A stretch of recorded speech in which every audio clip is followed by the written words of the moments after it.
बिस्मिल्लाहिर्रहमानिर्रहीम अस्सलाम वालेकुम dear students.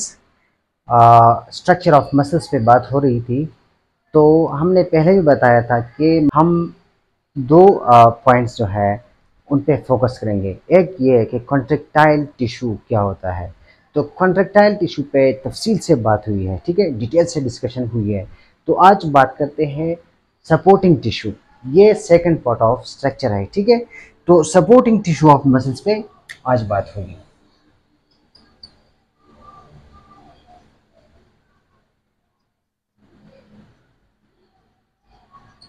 Supporting tissue, right.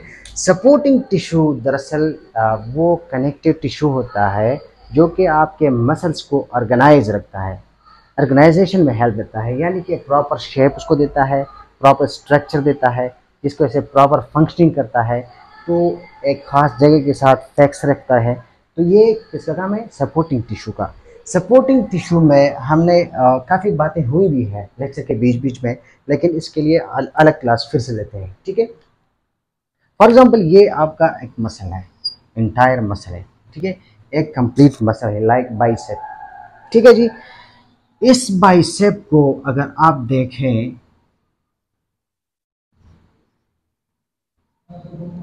बाहर से एक मेम्ब्रेन ने प्रोटेक्ट किया है, कवर किया है। Your muscle protected by a layer, a membrane, which is called epimysium,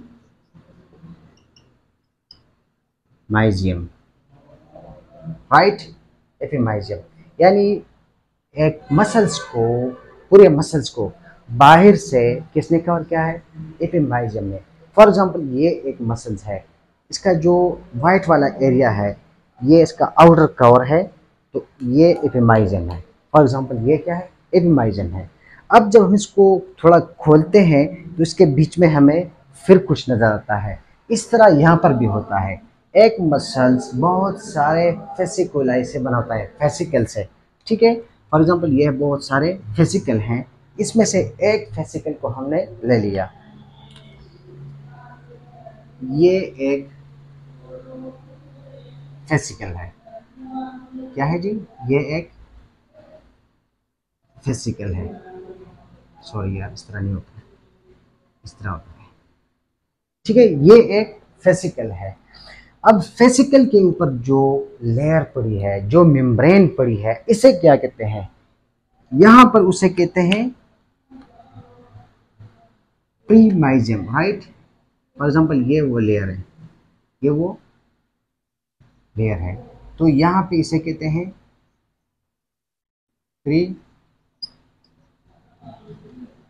प्रीमाइजियम। प्रीमाइजियम। Entire muscle के अंदर बहुत सारे फेसिकल होते हैं, फेसिकल के ऊपर जो लेयर पड़ी है इसे कहते हैं एपिमाइजियम, राइट। अब इसके बीच में से बहुत सारे मसल फाइबर गुजरे होते हैं, ठीक है, मसल फाइबर्स। ये नहीं होता कि एक फेसिकल अकेला ही होता है, इसके बीच में बहुत सारे मसल फाइबर्स यूं गुजरे होते हैं, ठीक है।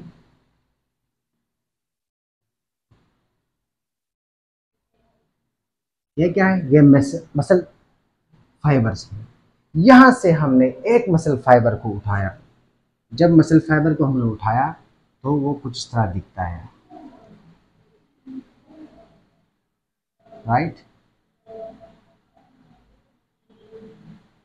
ये कुछ इस तरह दिखता है। अब इस मसल फाइबर को, किसको? मसल फाइबर को देखें, ये एक इंटायर मसल है, मसल।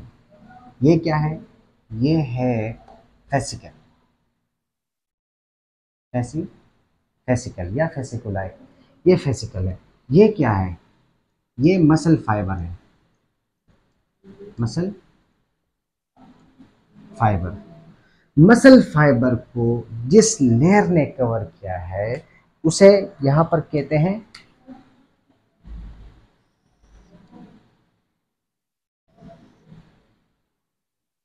यहां पर इसे क्या कहते हैं?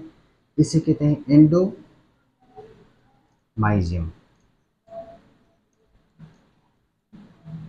एंडोमाइजियम।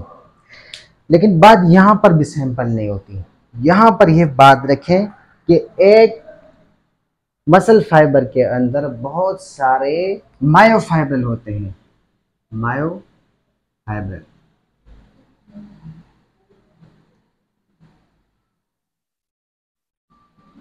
इस मसल फाइबर के अंदर जो मायोफाइब्रल है, ये वो बेसिक फंक्शनल कॉन्ट्रेक्टाइल यूनिट होता है मसल्स का, ठीक है। यहाँ से वो कॉन्ट्रैक्शन होती है। अब यहाँ पर हम इस तरह करते हैं कि उसको भी जूम करते हैं। यहाँ से एक मायोफाइब्रल को हमने उठाया, एक मायोफाइब्रल को हमने उठाया। जब हमने मायोफाइब्रल को उठाया तो फिर इस तरह कुछ दिखता है। आपने कहा था कि मायोफाइब्रल के बीच में कुछ एरिया लाइट होता है, कुछ डार्क होता है, ठीक है। तो जो एरिया लाइट और डार्क है वो आई बैंड होता है या ए बैंड होता है। लाइट एरिया को जो कि एक्टिन से बना होता है, इसे कहते हैं आई बैंड, लाइट होता है, ठीक है। और इसके बाद जो एरिया आता है वो मोस्टली क्या होता है, डार्क होता है। और इस डार्क एरिया को कहते हैं ए बैंड, ठीक है। ये वाला एरिया क्या है, ये वाला, ये डार्क है, ये आई बैंड है, लाइट एरिया। ये अब डार्क एरिया है तो इसे कहते हैं ए बैंड, ठीक है। अब ये बात याद रखें कि इसके अलावा यहाँ पे कुछ प्रोटीन होते हैं जो कि एक्टिन और मायोसिन होता है। एक्टिन और मायोसिन हमने बात की थी कि एक्टिन मोस्टली माइक्रोफिलामेंट्स बनाता है, ठीक है।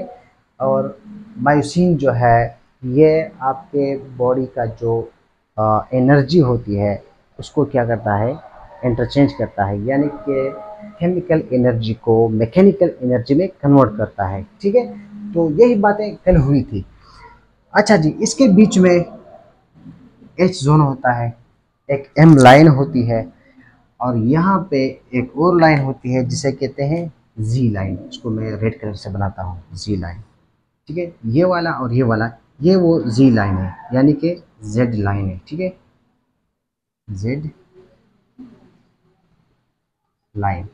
अब यहाँ पे एक बात याद रखें कि between two Z line this area called sarcomere. क्या कहते हैं इसको, इस एरिया को क्या कहते हैं, सर्कोमेर।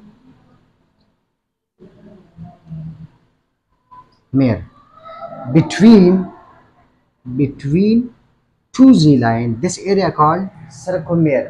मायोफाइब्रल में टू जी लाइन के बीच में जो एरिया होती है इसे सर्कोमेयर कहते हैं, ठीक है। अब इस मायोफाइब्रल को किसने प्रोटेक्ट किया है, इसमें कौन सी मेम्ब्रेन होती है जो कि इसको प्रोटेक्ट करती है। इसमें जो मेम्ब्रेन पड़ी है वो यहाँ पे होती है, ठीक है। फॉर एग्जांपल ये वो मेम्ब्रेन है, क्या है, मेम्ब्रेन है। इस मेम्ब्रेन को यहाँ पे कहते हैं सर्कोलीमा,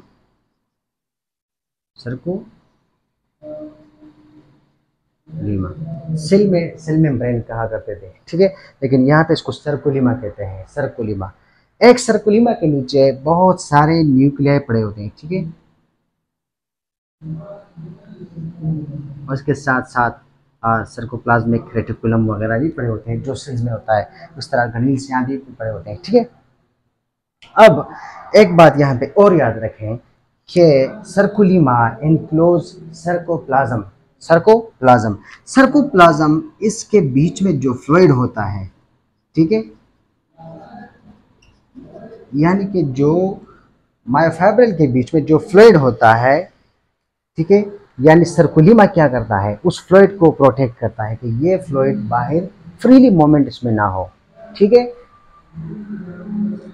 internal fluid which is present in myofibril is enclosed by सर्कोलीमा। यहाँ तक बात क्लियर। तो आज के बाद इंशाल्लाह आप इस काबिल हो जाएंगे कि सर्कोमेर जानेंगे, सर्कोप्लाज्म और सर्कोलीमा, इसमें आप डिफरेंस कर सकते हैं, ठीक है। हमने बताया कि 2 जी लाइन के बीच में सिरे को सर्कोमेयर कहते हैं, और इस मेम्ब्रेन को जो कि इसके ऊपर पड़ी है, मायोफाइब्रिल के ऊपर पड़ी है, इसे सर्कुलीमा कहते हैं। इसमें जो फ्लूइड होता है इंटरनली, इसे सर्कोप्लाज्म कहते हैं, ठीक है। और इस मायोफाइब्रिल का जो बेसिक फंक्शन होता है वो क्या होता है, कॉन्ट्रेक्टाइल, यानी कॉन्ट्रैक्शन होता है, मसल में कॉन्ट्रैक्शन इसकी वजह से जनरेट होती है, ठीक है। ये ऑल अबाउट था supporting tissue of the muscles.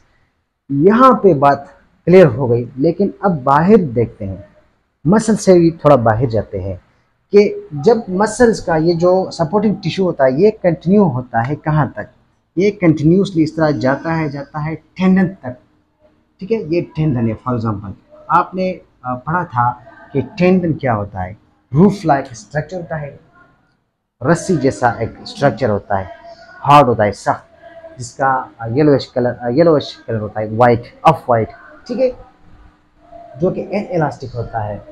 ये टेंडन जो है ये फाइब्रस टिश्यू है जो कि आपके मसल्स को बोन के साथ कनेक्ट रखता है। ये मसल्स हैं तो ये जो बोन्स है, ठीक है, इसका आपस में जो कनेक्शन बनाया है, तो ये किसने बनाया है, ये आपके टेंडन ने, राइट। तो मसल का जो कनेक्टिव टिश्यू है, जो सपोर्टिंग टिश्यू है, वो मसल से बाहर कहाँ तक जाता है, टेंडन तक। और टेंडन क्या है, टेंडन रॉड लाइक स्ट्रक्चर है और जो कि इनइलास्टिक है, इसका कलर ऑफ वाइट या येलोविश है, ठीक है, और टफ लेयर होता है जो कि मसल और बोन को आपस में कनेक्ट रखता है, अटैच रखता है। कुछ एरिया में ये फ्लैटेंड होता है, फ्लैटेंड लाइक दिस, तो उसे फिर उधर एपोन्यूरोसिस कहते हैं। और जब ये रॉड लाइक स्ट्रक्चर हो, रस्सी जैसा, तो इसे टेंडन कहते हैं। टेंडन के एग्जांपल यहाँ पर भी है, ठीक है, आपके लोअर लिम्ब में भी है। और एपोन्यूरोसिस का जो फ्लैटन होता है तो वो इस बैक पे होता है, ठीक है, बैक के जो मसल्स के एंड हैं वो फ्लैटन होते हैं, ठीक है। ये था आज का lecture supporting tissue of muscles के बारे में। कल इंशाल्लाह आगे पढ़ेंगे कि फास्ट और स्लो मसल फाइबर्स क्या होता है, इसमें एक्शन किस तरह जनरेट होती है। Wish you all the best, अल्लाह हाफिज़।